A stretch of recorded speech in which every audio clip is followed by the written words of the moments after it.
비 오는 날, 그 다음에 바람 많이 부는 날, 그 다음에 태풍이 오는 날, 그런 날을 딱 가서 땅을 보면 평소에 안 보였던 것이 보여요. 그 집에 위해를 끼칠 수 있는 요소들이 무엇인가, 빗물이 어디로 흘러가는지도 정확히 봐야 되고, 그런 것들을 땅을 계속 알면서 우리한테 마이너스적인 것들을 지우고 이것이 플러스적인 요소로 바뀔 수 있게끔 하기 위해서 땅을 제대로 봐야 되는 거죠.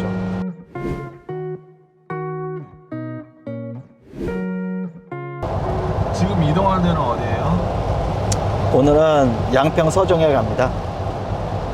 양평 서종 가서 오늘 뭐 땅을 한 몇 개 좀 볼 예정이 있고, 예. 근데 이렇게 비 오는데 땅을 보러 가야 해요. 맑은 날보다도 이렇게 비 올 때 가야 돼요. 왜냐면 땅에서 주는 정보가 많거든요. 자동차도 마찬가지예요. 자동차로 비교해 보면 이렇게 비가 왔죠. 그러면 빗물이 흘러가죠. 그러면 어디로 흘러가는지가 보이잖아요. 그리고 어디가 물이 고이는지가 보이고, 이런 것처럼 아주 기본적인 거거든요.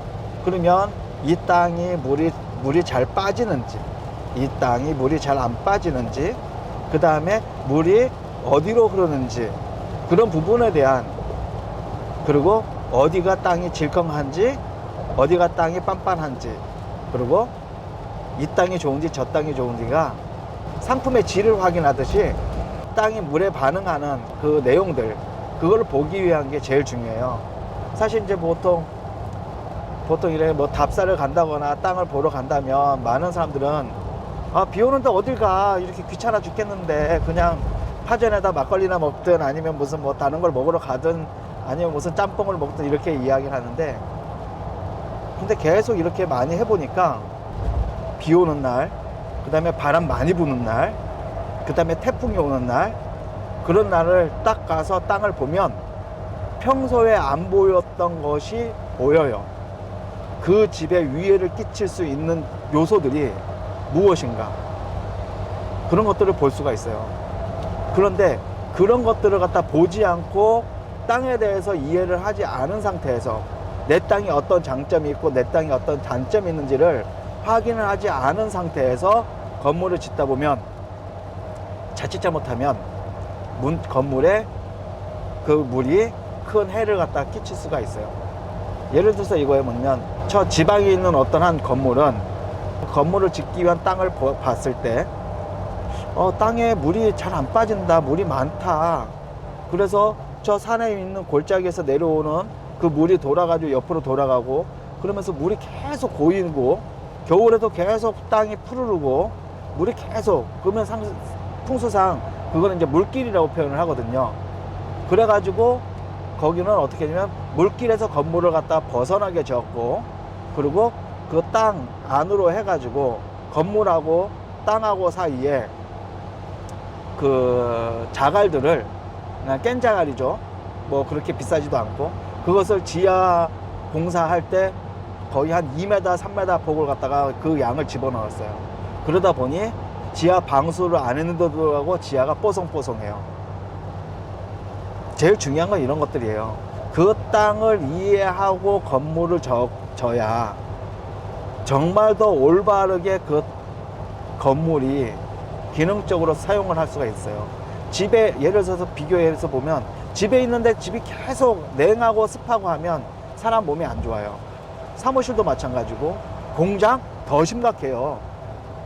공장 같은 경우에는 그런 제조하는 그 기계들이 습기라든지 전자파라든지 그 다음에 어떤 그 땅의 울림이라든지 이런 것 때문에 기계 자체가 금방 망가져요. 어찌 보면 그 기계가 가지고 있는 설계 성능이 뭐 요즘 이슈인 마스크를 갖다가 얘가 하루에 10,000개를 갖다가 생산할 수 있는 이 장치가, 이 기계가 습기에 의해서 10,000개를 생산하지 못하는, 그러니까 설계 성능만큼도 생산하지 못하는 생산 부분에 있어가지고 문제를 발생할 수가 있게 되어지는 거예요. 그렇기 때문에 이 제조라든지 이런 거는 정확하게 그 땅하고 그런 부분이 이런 제조 장비에 영향을 주면 안 되고, 그리고 습기라든지 이런 거 자체가 또 그거에 영향을 주면 안 되기 때문에 그거에 대한 고민을 많이 해야 돼요. 인상 같은 데다가 냉동창고를 갖다가 했을 때도 마찬가지예요.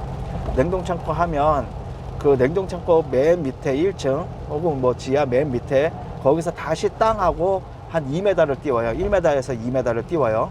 이유가 뭐냐면 냉동창고다 보니까 영하 20도, 30도 혹은 60도짜리 그 냉동 설비를 하게 되지만 문제는 땅이 얼거든요. 그래서 땅을 띄워놓는 거하고 똑같아요. 그래야 설계 성능만큼이 되어지고 또 그 건물의 밑에 있는 땅이 냉동에 의해서 얼지 않게 되어지고 건물을 잘 사용할 수 있게 되어져. 근데 저희는 다시 거기에다 뭐라면 건물 매트 두께, 기초 두께를 키우는 것도 없잖아 있지만 그 기초 밑에다가 자갈들을 많이 포소를 해요.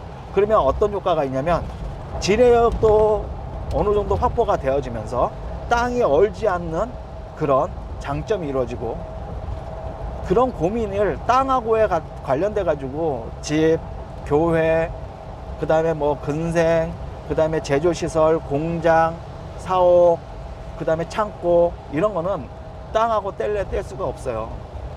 일반 아파트 같은 경우에는 뭐 지하 5층까지 파고 하기 때문에 지하 부분 문제가 생기면 뭐 지하 맨 밑에 층 이런 데서 문제가 생기겠지만, 일반 건물은 뭐 파봐야 뭐 지하 1층, 2층, 3층 여기밖에 안 파거든요. 그런데 그 부분이 다 건물에 영향을 미치는 영역.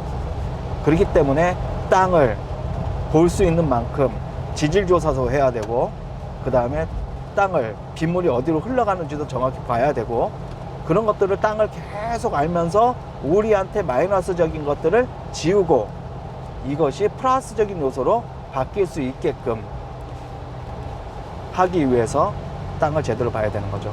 오늘 같은 날 땅 보는 데 있어 가지고 매우 중요한 날, 그렇기 때문에 오늘 가는 날. 네. 물론 이제 몸 불편하고 비 오니까 운전하기 좀 그렇고 하지만 오늘 같이 중요한 날은 무조건 갑니다. 그래 제일 중요하죠 뭐. 제일